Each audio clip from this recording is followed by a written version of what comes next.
ৰাহুল গান্ধীৰ এক্স পোষ্টটো আপোনালোকে নিশ্চয় দেখিলে ৰাহুল গান্ধীৰ এক্স পোষ্টযোগে অসমৰ বানপানীৰ পৰিস্থিতিৰ ওপৰত সমালোচনা কৰিছে অসমত কেনেকৈ কিমান ক্ষতিগ্ৰস্ত হৈছে বুলি প্ৰশ্ন কৰিছে তথ্য দাঙি ধৰিছে ৰাহুল গান্ধী অসম আহি পেলাই আজি মণিপুৰ গ'ল গতিকে স্বাভাৱিকতেই সৰ্বভাৰতীয় পৰ্যায়ত এনে এক ধাৰণা হৈছে যে বিজেপিৰ কোনো নেতাই অসমৰ বান পৰিস্থিতি অধ্যয়ন কৰিব নাহিল কিন্তু বিৰোধী দলৰ প্ৰতি দায়িত্ব লৈ কংগ্ৰেছ নেতা ৰাহুল গান্ধী অসমলৈ আহি বান পৰিস্থিতি অধ্যয়ন কৰিলে বান পীড়িতৰ কাষলৈ গ'ল কিন্তু বাস্তৱ সত্যটো কি জানেনে কংগ্ৰেছৰ ফালৰ পৰা সমগ্ৰ দেশজুৰি অপপ্ৰচাৰ চলোৱা হৈছে ৰাহুল গান্ধীয়ে অসমলৈ আহি বান পীড়িতক সাক্ষাৎ কৰিছে বুলি দলৰ বহুকেইজন জ্যেষ্ঠ নেতাই এক্স যোগে পোষ্ট কৰিছে আলোকচিত্ৰ দিছে কিন্তু বাস্তৱ সত্যটো হ'ল ৰাহুল গান্ধীয়ে কোনো বান পীড়িতক অসমত সাক্ষাৎ কৰা নাই অসমৰ কথা বাদ দিয়ক মণিপুৰতো কোনো ধৰণৰ বান পীড়িতক তেওঁ সাক্ষাৎ কৰে যদিও মণিপুৰত কোনো ধৰণৰ বান হোৱা নাই কিন্তু ৰাহুল গান্ধী বা কংগ্ৰেছৰ ফালৰ পৰা ধাৰণা দিব বিচৰা হৈছে ৰাহুল গান্ধী অসমলৈ আহি বান পীড়িতক সাক্ষাৎ কৰি বান পৰিস্থিতিৰ বিষয়ে অধ্যয়ন কৰিছে আচলতে সেয়া সম্পূৰ্ণ মিছা কেনেকৈ মিছা সেই কথা জানিবলৈ হ'লে এই প্ৰতিবেদন ভালকৈ মন দি চাওক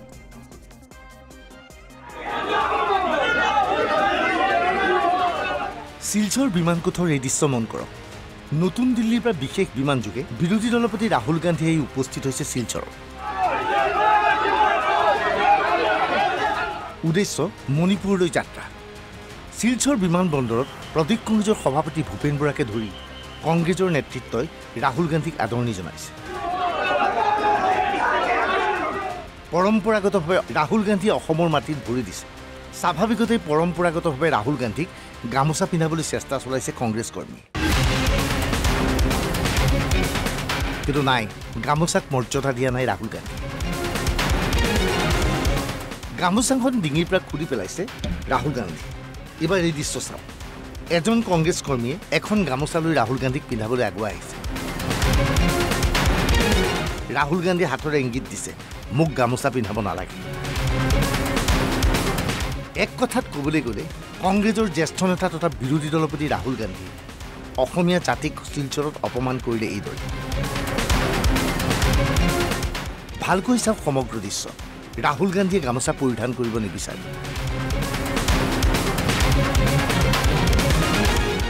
যিটো সময়ত বিভিন্ন অনুষ্ঠানত প্ৰধানমন্ত্ৰী নৰেন্দ্ৰ মোদীয়ে গামোচা পিন্ধাৰ বাবে অসমীয়াই গৌৰৱ অনুভৱ কৰে সেই সময়ত ৰাহুল গান্ধীয়ে অসমৰ গামোচা পৰিধান কৰিবলৈ অস্বীকাৰ কৰিছে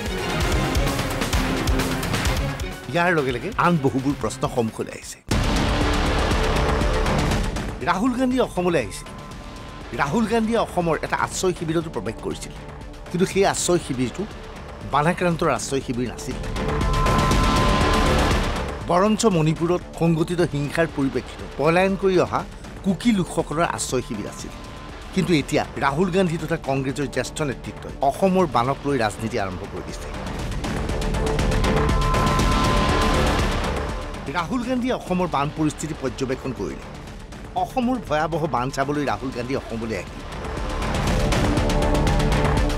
দেশজুৰি অপপ্ৰচাৰ চলাইছে কংগ্ৰেছে ৰাষ্ট্ৰীয় পৰ্যায়ৰ কংগ্ৰেছৰ আন নেতাৰ কথা বাদ দিয়ক যোৰহাট লোকসভা সমষ্টিৰ কংগ্ৰেছৰ সাংসদ গৌৰৱ গগৈয়ে ৰাহুল গান্ধী সংক্ৰান্তত যি মন্তব্য কৰিলে সেই মন্তব্য আপুনি ভালকৈ শুনি লওক গৌৰৱে দাবী কৰিছে ৰাহুল গান্ধী অসমলৈ আহি অসমৰ বানাক্ৰান্তক লগ ধৰিছে অসমৰ বানপানী চাবলৈ অসমলৈ আহিছে ৰাহুল গান্ধী গাইড বান্ধৰ কাৰণে যিমান টকা পইচা জল শক্তি বিভাগৰ পৰা এৰি দিব লাগে তেওঁলোকে এৰি দিয়া নাই আজিও আপোনালোকে দেখা পাইছে ৰাহুল গান্ধী ডাঙৰীয়া আহিছে কিন্তু কেন্দ্ৰীয় মন্ত্ৰী কোনো অহা নাই তো এনেধৰণৰ চলি থাকিলে আজি সাধাৰণ ৰাইজ আজি যথেষ্ট আজি বঞ্চিত অভাৱত যথেষ্ট তেওঁলোকৰ অসুবিধা আৰু এই বিপদৰ সময়ত আমি তেওঁলোকৰ খবৰ ল'বলৈ ইয়াত আহিছোঁ কিন্তু ৰাহুল গান্ধীয়ে অসমৰ বান পৰিস্থিতি ক'ত চালে শিলচৰ বিমানবন্দৰৰ পৰা পোনে পোনে অসম মণিপুৰ সীমান্তলৈ গৈ মণিপুৰৰ হিংসাৰ বলি হোৱা এটা আশ্ৰয় শিবিৰত যোৱাহে দেখালে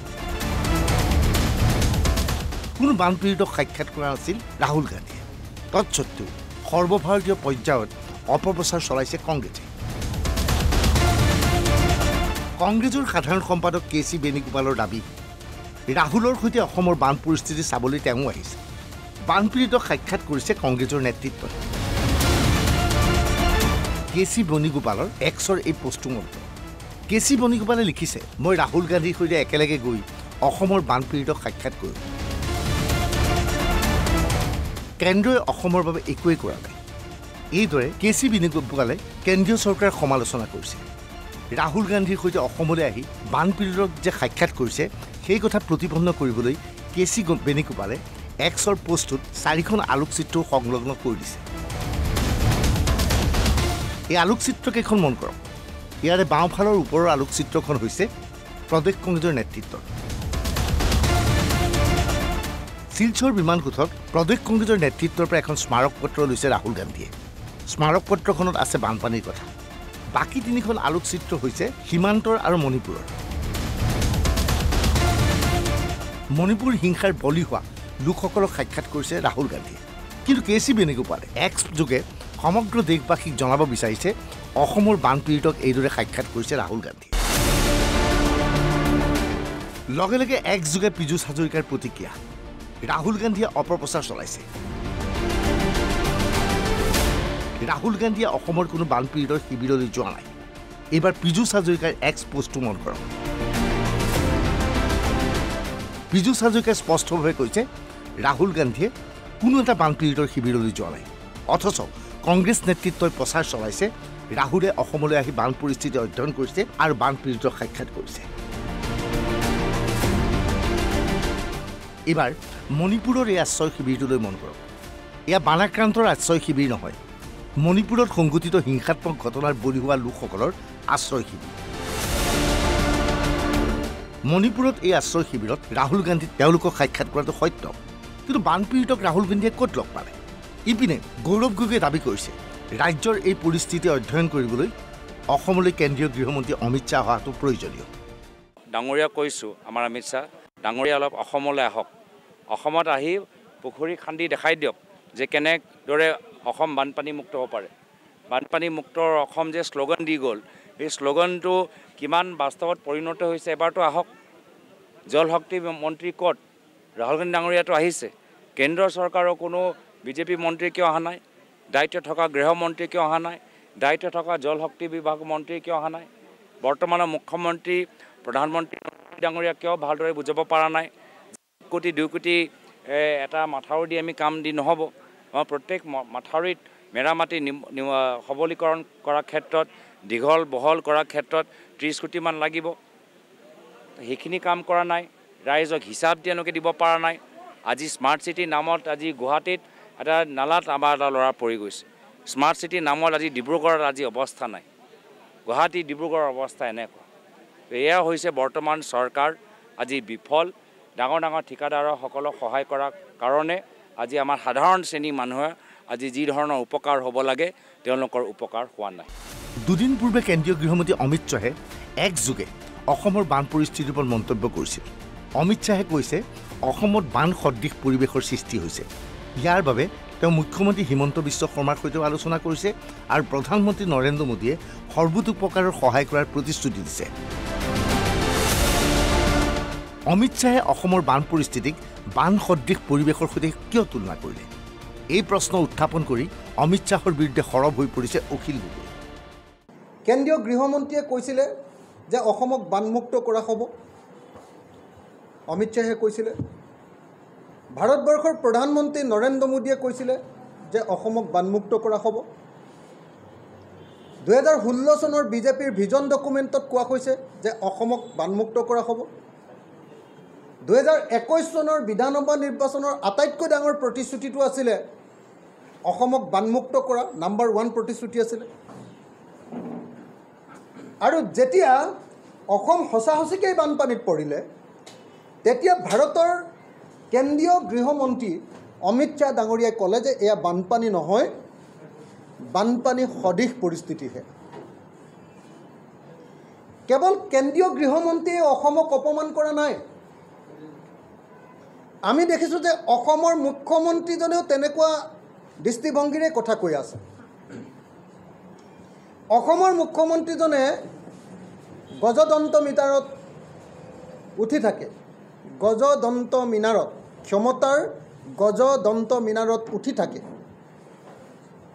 অহংকাৰৰ শীৰ্ষতম অৱস্থালৈ গৈ অসমৰ বানপানীটোক এনেকুৱা ধৰণে ওলাই কৰি দিছে, এনেকুৱা ধৰণৰ ধেমেলীয়া এটা কৌতুকত পৰিণত কৰিব খুজিছে, য'ত যেতিয়া অসমৰ মানুহে কৈছে যে ইয়াক ৰাষ্ট্ৰীয় সমস্যা হিচাপে ঘোষণা কৰিব লাগে, তেখেতে কৈছে যে অসমত বানপানীক যদি ৰাষ্ট্ৰীয় সমস্যা ঘোষণা কৰি দিওঁ তেতিয়াহ'লে অসমলৈ কোন মানুহ আহিব আৰু বাহিৰৰ পৰা। বানাক্ৰান্ত এতিয়া ককবকাই আছে, বানাক্ৰান্ত এতিয়া সাহায্য বিচাৰিছে, কিন্তু বানাক্ৰান্তই বিচৰা নাই তেওঁলোকক লৈ ৰাজনীতি কৰক। কিন্তু আচলতে বানাক্ৰান্তক লৈ এতিয়া ৰাজনীতি চলিছে। বানাক্ৰান্তৰ কাষলৈ যোৱাৰ নামত অপপ্ৰচাৰ চলাবলৈ চেষ্টা চলাইছে একাংশ ৰাজনীতিবিদে। Bureau report, NB news. এই প্ৰতিবেদন যোগে আমি আপোনালোকক দেখুৱালোঁ যে ৰাহুল গান্ধীক শিলচৰ বিমান কোঠত যেতিয়া গামোচা পিন্ধাব বিচৰা হৈছিল তেতিয়া ৰাহুল গান্ধীয়ে গামোচা পিন্ধিবলৈ অস্বীকাৰ কৰিছিল। আজি দুপৰীয়াৰ ভাগত এক্স যোগে আমি এই ভিডিঅ'টো এক্সত পোষ্ট কৰিছিলোঁ আৰু ৰাহুল গান্ধীয়ে গামোচা পিন্ধিবলৈ অস্বীকাৰ কৰাৰ কথা ঘোষণা কৰিছিলোঁ। ইয়াৰ পিছতেই কংগ্ৰেছৰ বিভিন্ন নেতাই ইয়াৰ প্ৰত্যুত্তৰ দিছে। প্ৰদেশ কংগ্ৰেছৰ সভাপতি ভূপেন বৰাই আমালৈ এখন আলোকচিত্ৰ প্ৰেৰণ কৰিছে, সেই আলোকচিত্ৰখন আমি আপোনালোকক দেখুৱাব বিচাৰিছোঁ। এই আলোকচিত্ৰত দেখুওৱা হৈছে যে শিলচৰ বিমান কোঠৰ ভিতৰত ৰাহুল গান্ধীক ভূপেন বৰাই গামোচা পিন্ধাইছিল আৰু ৰাহুল গান্ধীয়ে গামোচাও পৰিধান কৰিছে। এনে অৱস্থাত ৰাহুল গান্ধীয়ে গামোচা নাই পিন্ধা বুলি আমি যি ভিডিঅ' দেখুৱাইছিলোঁ সেই ভিডিঅ'টো কংগ্ৰেছে অস্বীকাৰ কৰিছে, কৈছে যে ভিতৰত তেওঁ গামোচা পিন্ধিছিল আৰু বাহিৰত ওলাই অহাৰ সময়ত তেওঁ গামোচাখন আগবঢ়াই দিয়াত ল'ব বিচৰা নাছিল। অৰ্থাৎ ৰাহুলে শিলচৰ বিমান কোঠৰ ভিতৰত তেওঁক যি গামোচা পিন্ধোৱা হৈছিল সেই গামোচাখন তেওঁ ডিঙিত লোৱা নাছিল, গামোচাখন থৈ দিছিল। বাস্তৱ সত্যটো এয়াই। এতিয়া কংগ্ৰেছে দাবী কৰিছে ৰাহুল গান্ধীয়ে অসমৰ বান পৰিস্থিতি অধ্যয়ন কৰিবলৈ অসমলৈ আহিছিল। আমি কৈছোঁ 100% এয়া অপপ্ৰচাৰ। ৰাহুল গান্ধীয়ে অসমৰ বান পৰিস্থিতি অধ্যয়ন কৰিবলৈ অহাই নাই। কেৱল এক যুগে অসমৰ বান পৰিস্থিতিৰ কথা কংগ্ৰেছৰ মেমৰেণ্ডামখন পোৱাৰ পিছত উল্লেখ কৰিছিল। আজি সন্ধিয়া ৰাহুলে মণিপুৰত ইম্ফলত এক সংবাদমেলৰ আয়োজন কৰে। এই সংবাদমেলত ৰাহুল গান্ধীয়ে কিন্তু এবাৰো এটা শব্দও অসমৰ বানপানীৰ ওপৰত নক'লে। ৰাহুলে কি কৈছিল আমি দেখুৱাম। समय बाद आया हूँ, तीसरी बार है। 1 साल पहले आया था, फिर भारत जोड़ो यात्रा में आया और अब आया हूँ। मैंने सोचा था कि ग्राउंड पे काफ़ी इम्प्रूवमेंट होगा, मगर दुख की बात है कि वो इम्प्रूवमेंट नहीं हुआ। कैंप्स में मैं कम्युनिटी से मिला, उनके दिल की बात सुनी, दर्द आंखों से देखा, सुना, और मैं सिर्फ ये कहना चाहता हूं कि नफरत और हिंसा से आगे कोई रास्ता नहीं बनेगा।